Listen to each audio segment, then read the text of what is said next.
Today is not a fun day for NFL players. Now I'm saying NFL players. Obviously, the superstars, the first-round picks, they get to relax a bit. But for most of the NFL, today was a tough one. Until 4 o'clock, when it might become the making of your dreams. It is cut-down day in the NFL, which means every team which had 90 players on their roster at some point in time in the last month has to be down to 53 players on their active roster. We do know who the Panthers have chosen. We know who is still on the Panthers. We know who they've waived. But this is how I'm looking at today's waiver decisions for the Panthers. It's a big old to be determined. It's a big old do not celebrate too aggressively and also do not pout too aggressively.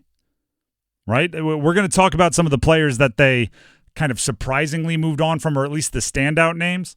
And what I can tell you is the first 15, 16, 17, 18 names I heard that the Panthers were moving on from, releasing, or waiving, depending on their veteran status, was accompanied by, it's a likely candidate for the practice squad, or it's a good candidate for the practice squad, or we'll see if they get waived or picked up somewhere else in the league. So those players had to deal with the, hey, coach wants to see you, bring your playbook, which is brutal. But now immediately go into hopeful mode of, will they get a call tomorrow? Will they be claimed off waivers? Or will they get the call to come back on the practice squad? So players that I think we've kind of fallen in love with this preseason, players like Jack Plummer, the quarterback who looked like a different, I don't even want to say quarterback, a different species. Yeah, completely different. From completely different player preseason from week one. Game 1 to preseason game 3. Technically, he's waived, right? He's cut.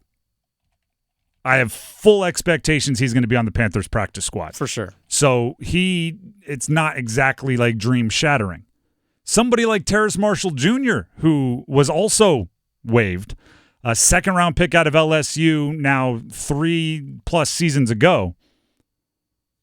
He's cut. He's not coming back. Right, the practice squad isn't a place for him because it's not really time to, learn more about a player and develop him after that much time in the league. He's looking for a change of scenery, which he will get. So again, not end of the road for him. Second-round picks out of LSU have maybe not 9 lives. First-round picks have 9 lives. Second-round picks have 4 at least, and he's only used 2 or 3 of them. Well, he's been through 3 head coaches in Carolina in his 3+ seasons there, so maybe he is on his 4th now, his 4th life possibly. Possibly, or maybe even that buys him another because his agent is going to go shopping around saying, listen, they ruined him. They were not using him correctly. They had a different OC every year. You're the team that can unlock Terrace Marshall Jr. It was interesting seeing how the reports where teams weren't interested in trading for him, at least even for a conditional pick. It's like, you know what, we can just go ahead and just claim him for free. I think that, everyone was well aware that the Panthers weren't going to have him on their opening day roster. And I mean, it's never been more obvious. They kept 7 wide receivers, and Terrace Marshall Jr. still got cut. Yeah. If you go back to, preseason game 2, when Mingo and Marshall played early and then were taken out for the second half. Against the Jets. And Marshall had his arm around Dave Canales. They were yucking it up on the sideline, chummy as old pals. Yeah. To go from there to not even top 7 on the wide receiver desirability rating, that seems like a long fall in 2 games. Or a game and a half, I guess I should say. Other standouts that will not be on the original 53-man roster of the Panthers, tight end Jordan Matthews, fan favorite, locker room guy. Many of you remember him from his time as a wide receiver earlier in his career. Cornerback DiCaprio Bootle. The way the cornerback conversation broke down for the Panthers, once Dane Jackson got hurt, it became a really interesting situation where they had so many guys vying for playing time that it was like you could be in the mix to be the third corner and also cut 2 days later because there were 6 guys vying to be that third corner, that second corner. And so DiCaprio Bootle was, as in the mix as, a Shao Smith-Wade. Now, Shao Smith-Wade being a draft pick is a little different, rookie draft pick, but still, they were getting the reps And now he's cut along with Lamar Jackson, who was in a similar situation. Some thought might play his way into a little bit of playing time. He was cut with an injury designation even before today. Yeah, he's on injured reserve now. Mike Boone, running back, not going to be on the original 53-man roster. He's another one who turns from, oh no, to fingers crossed. A lot of people believe the Panthers will be interested in bringing him back. Yeah, give that about 24 hours and we'll have a different conversation. And we'll have to talk about the waivers. I think a lot of these guys depend on who gets cut elsewhere and who might be available. Alex Cook, the safety, some believe he did some good things. He's out. It really is it's a bummer for these guys. I think a lot of, at least those ones we just mentioned, will have other shots in the NFL. I have 29 names in front of me that were either waived or outright released because they're veterans. Mm-hmm. Most of them are going to have a hard time picking up elsewhere. It's going to be touch and go. Will you make the practice squad? Some of them expected to return on that practice squad, but it's really up in the air for the Panthers right now. Some interesting things about their roster construction.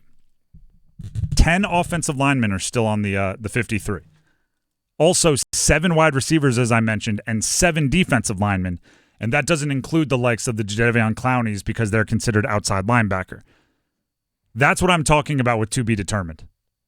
That's what I'm talking about. You're not going to have, let me do some on-air quick math, 24 guys tied up in those 3 position groups. So they're keeping them now, I think, in part because they want to know who they're going to claim, right? We've said it a billion times. Panthers have first waiver, so they have the first choice of all of the players in the entire NFL that have been cut or that have been waived, I should say. So if they want to keep any of them, I think that'll impact which of those 3 groups moves on. For example, right, you have 10 offensive linemen. I don't think you're keeping a first 5 and a second 5. We're not We're not rolling them out there like Pop Warner. Let's get the B team in there, and you put out the next group. But you might not know if you want to keep a guard or a tackle based on who you're going to claim off waivers. If you claim a tackle, maybe you want to keep one of your offensive guards and you'll waive the rest of the tackles or vice versa. So there's still so much up in the air, right? The bubble guys that made it who don't even get to celebrate because with that same waiver deal, their spot on the 53 isn't guaranteed. Guys like center Andrew Rame, undrafted rookie, wide receivers David Moore and Jalen Coker, for different reasons I think they could be vulnerable. Running back Raheem Blackshear, I don't know what his injury situation is, but he's a talented guy if healthy and if they don't like somebody else on the waiver wire more. A couple of defensive linemen, Jaden Crumedy, draft pick. I believe he's a 6th rounder. And Jaden Peavy. So the Jadens on the defensive line. Would not be surprised if after some waiver claims they're on the move. I think that there's a possibility that we see, because I know Crumedy has been injured since the first preseason game against the New England Patriots. He might be a guy they put on injured reserve, designated to return at some point later on this season, which would allow for them to make a waiver claim without having to actually truly release somebody. I think same might apply for Cade Mays, who's been dealing with a shoulder injury as well. He might be a guy that they might put on injured reserve possibly with a designation to return and then can still claim somebody too. So I think there are a couple guys on this roster that might get moved to injured reserve, which would allow for those waiver claims. This roster is the least done at 4 o'clock today, which is when every roster has to be on 53. The Panthers is the least finished of any roster in the NFL. It is the most time still on the clock in the kitchen where you're like, I still got 2 hours, right? It feels like it should be done. They are the least done, right? They cut into the meat and it's red and mooing still in there. So it's like, I'm like that, going to have to put that back on the grill for a little bit. At least sear it a little bit better.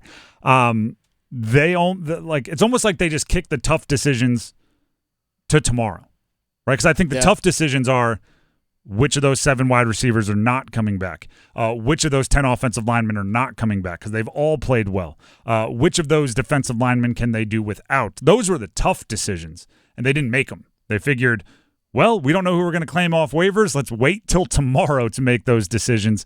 Give us those 12 extra hours. It's like a school project. Can I give it to you at 3 o'clock this afternoon? It's like, it's 2:15. Yeah, sure. Go ahead. I don't know what you're going to do in those 45 minutes, but good luck. Oh, you can get it done. What are you going to do? I need 5 more minutes to decide on this defensive line. All right, fine. Wait till tomorrow when we make waiver claims. I don't know what you're going to do in the next 10 hours. Go ahead.